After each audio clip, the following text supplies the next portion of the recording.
మన ప్రభువును రక్షకుడైనటువంటి యేసుక్రీస్తు వారి నామములో మీ అందరికీ కూడా హృదయపూర్వకమైన వందనాలు తెలియజేస్తూ ఉన్నాను.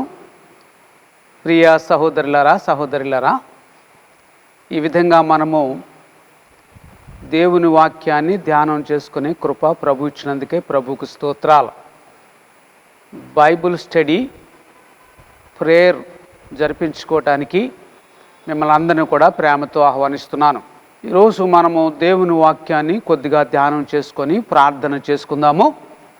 ఈరోజు కొరకు 2వ రాజుల గ్రంథము 20వ అధ్యాయము మొదటి 3 వచనాలు మనము చదువుకుందామండి. ఆ దినములలో హిజ్కియాకు మరణకరమైన రోగము కలుగగా ఆమోజు కుమారుడును ప్రవక్తియునైన యెషయా అతని యొద్దకు వచ్చి, నీవు మరణమవుచున్నావు, బ్రతుకోవు గనుక నీళ్లు చక్కబెట్టుకొనమని యెహోవా సెలవిచ్చుచున్నాడని చెప్పగా, అతడు తన ముఖము గోడ తట్టు త్రిప్పుకొని, యెహోవా, యథార్థ హృదయుడనై సత్యముతో నీ సన్నిధిని నెట్లు నడుచుకుంటునో, నీ దృష్టికి అనుకూలముగా సమస్తమును నేను ఎట్లు జరిగించుతునో కృపతో జ్ఞాపకము చేసుకొనమని హిజ్కియా కన్నీళ్లు విడుచుచు యెహోవాను ప్రార్థించెను. మనం ధ్యానం చేయబోయే అంశము పేరేంటంటే హిజ్కియా ప్రార్థనలోని 3 ముఖ్య మూలకాలు. పిల్లరా, దేవుడు ఎంతో ప్రేమమయుడు అంటానికి బైబిల్ గ్రంథం చదువుతున్నప్పుడు ప్రతి పేజీలోనూ ప్రతి వాక్యములోనూ ఆయన ప్రేమను మనం ఎంతో చూడగలం. హిజ్కియా రాజు, ఆయనకి మరణకరమైనటువంటి వ్యాధి వచ్చింది.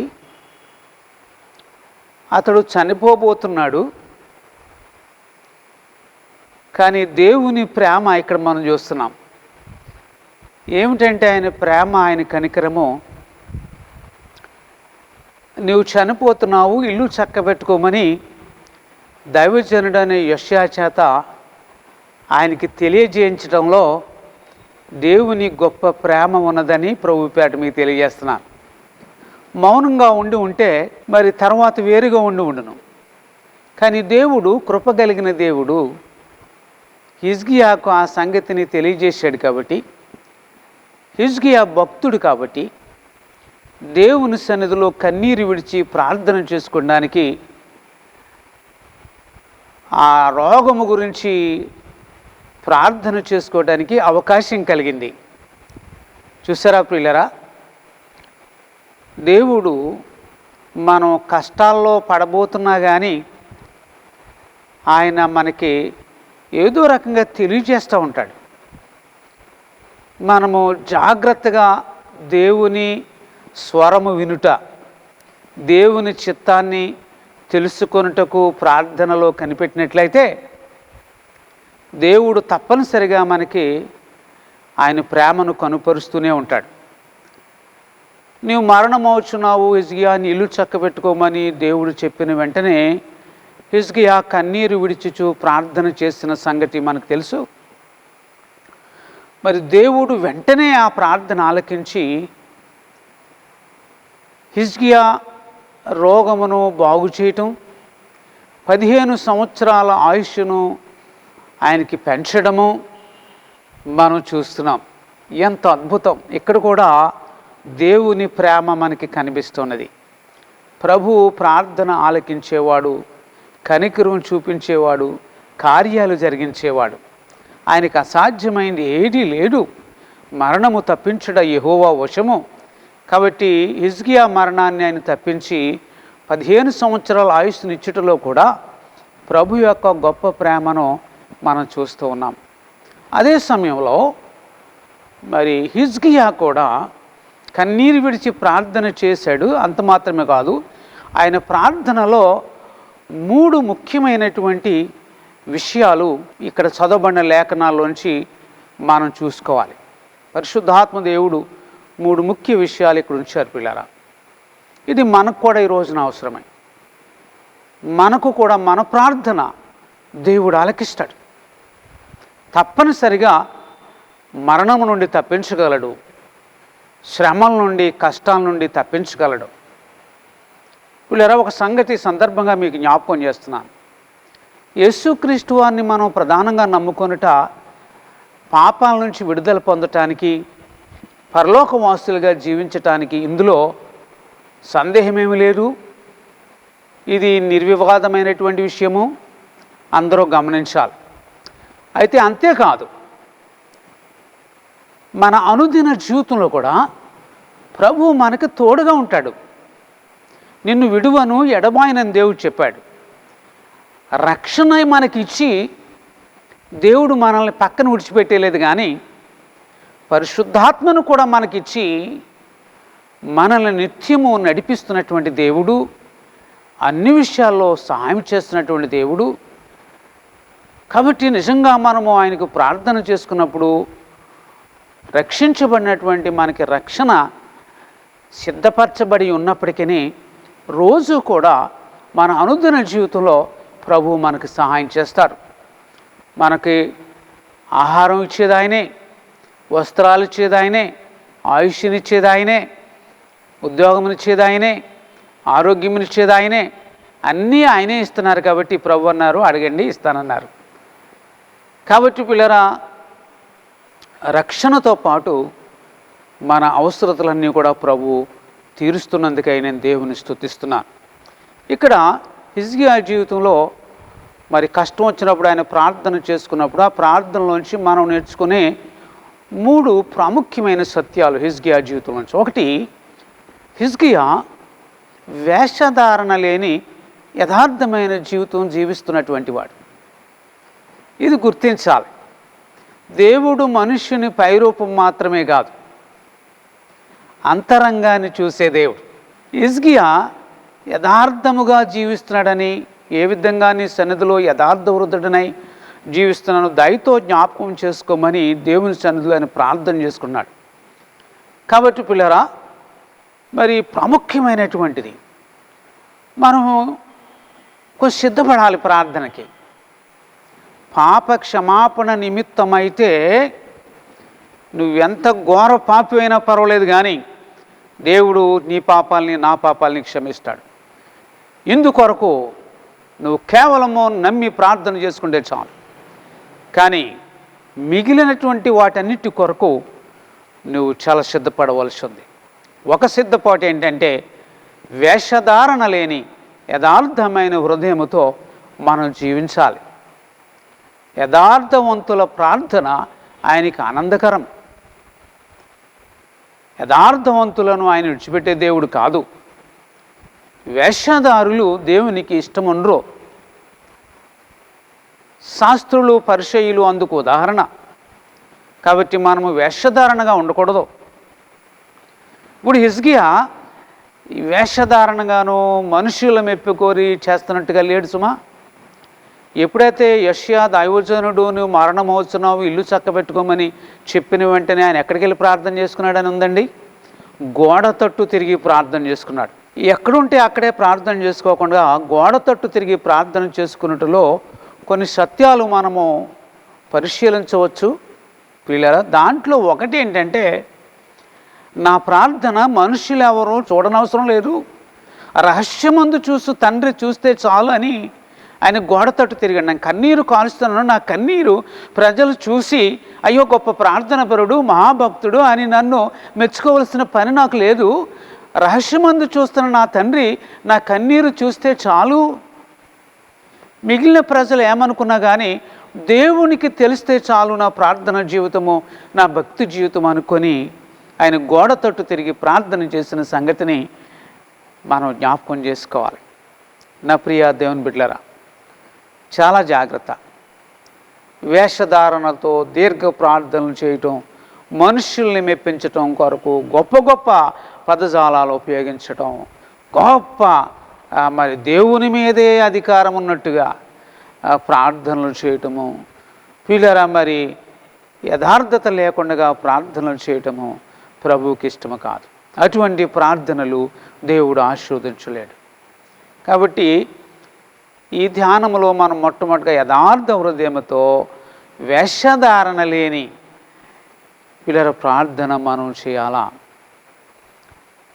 ఇది చాలా ప్రాముఖ్యం. దేవుడు అన్నీ తెలుసు, మన జీవితం అంతా కనబడుతుంది, మన మాటలన్నీ వినబడుతున్నాయి. ఆయన దృష్టికి రాందంటూ మన జీవితంలో ఏమీ ఉండదు. కాబట్టి ఎట్టి పరిస్థితుల్లోనూ అటువంటి ఆలోచన కూడా మనకి రాకూడదు. హిజ్కియా భక్తుడు చక్కగా ప్రార్థన చేసుకున్నాడు. ఏమీ వేషధారణ లేదు, ఏమీ యథార్థత లేదు, ఎక్కడ మనుషుల గొప్ప కోరుకోలేదు, ప్రజల మెప్పు కోరుకోలేదు. అది దేవునికి నచ్చింది. కాబట్టి దేవుడు ఆయన ప్రార్థన ఆలకించాడు. రెండవ విషయము ఈ లేఖనాల్లో కనుక మనం చూసినట్లయితే, దేవా యథార్థ హృదయముతో నీ చిత్తమును ఏ విధంగా జరిగించుతునో దయతో జ్ఞాపకము చేసుకొనుము. రెండవ ముఖ్య మూలకం ఏంటంటే దేవుని చిత్తమును జరిగించే జీవితం. ఒకటి వేషధారణ లేని యథార్థమైన జీవితంతో కూడిన ప్రార్థన. రెండవది దేవుని చిత్త ప్రకారంగా జీవిస్తూ చేసే ప్రార్థన. ఏమండి, దేవుని చిత్తం మనకి ఎలా తెలుస్తుంది? ప్రధానముగా ప్రియులారా, ఎలా తెలుస్తుందంటే దేవుని వాక్యాన్ని చదువుకొనుట ద్వారా. ఇక్కడే సాతాను చాలామందిని మోసం చేస్తాడు. చాలామంది దేవుని వాక్యాన్ని అసలు చదవట్లేదు. దేవుని వాక్యము మన జీవితాలకి ఎంతో ప్రధానమైనటువంటి పరిశుద్ధ గ్రంథము. చాలామంది రోజుకి ఒక్కసారి కూడా తెరవట్లేదు. ఇక్కడే సాతాను విశ్వాసుల్ని సైతము మోసం చేస్తాను. దేవుని వాక్యమే ఆయన చిత్తాన్ని మనకి తెలియజేస్తుంది. దేవుని వాక్యమే దేవుడు.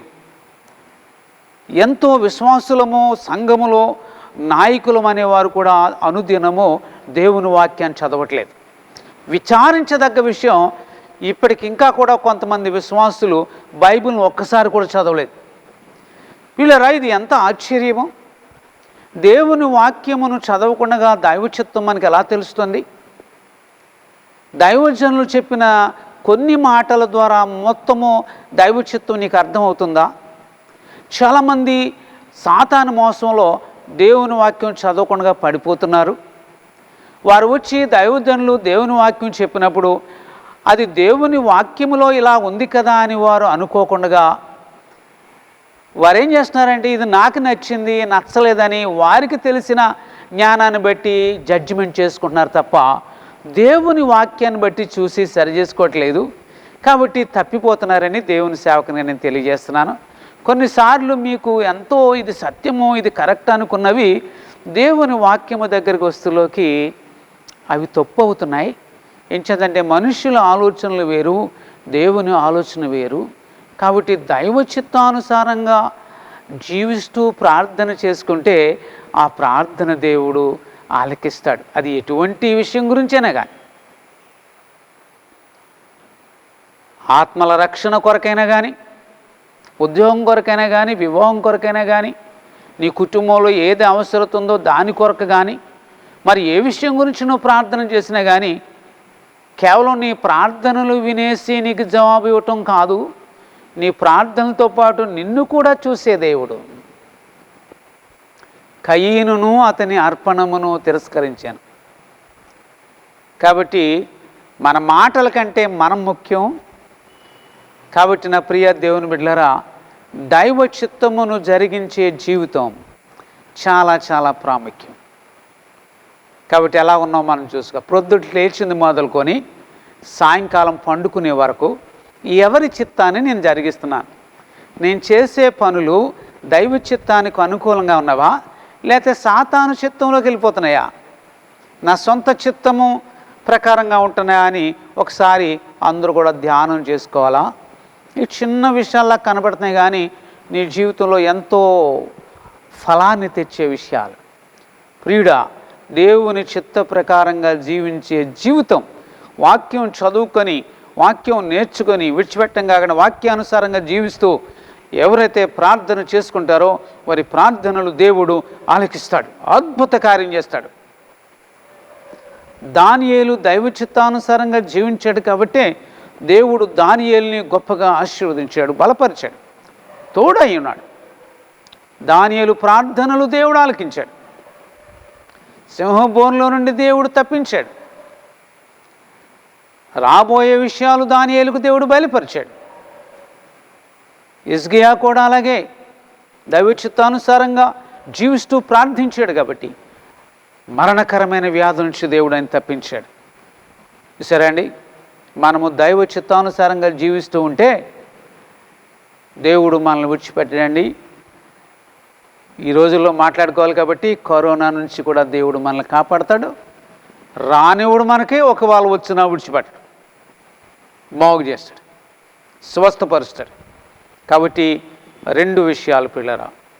ఒకటి వేషధారణ లేని యథార్థమైన జీవితం, రెండవది దైవ చిత్తానుసారంగా జీవించే జీవితం, మూడవది దైవ సేవ ఎడల బాధ్యత కలిగిన జీవితం. ఈయన జీవితంలో మనము ఇది కూడా చూడవచ్చు. ఆయన సింహాసనము అధిరోహించినటువంటి అనతి కాలంలోనే 2వ దినవృత్తాంతం గ్రంథం 29వ అధ్యాయంలో ఉంటుంది, యెహోవా మందిరపు తలుపులు తెరిపించాను. మందిరపు తలుపులు మూయబడి ఉన్నాయి, ఆరాధనలు జరగట్లేదు. కానీ ఎప్పుడైతే హిజ్కియా రాజు అయ్యాడో మందిరపు తలుపులు తెరిపించాడు. ఆరాధనలు తిరిగి జరగటానికి ఆయన కారకుడయ్యాడు. దేవుని ఆరాధించడానికి, దైవ సేవ జరగటానికి హిజ్కియా కారకుడయ్యాడు.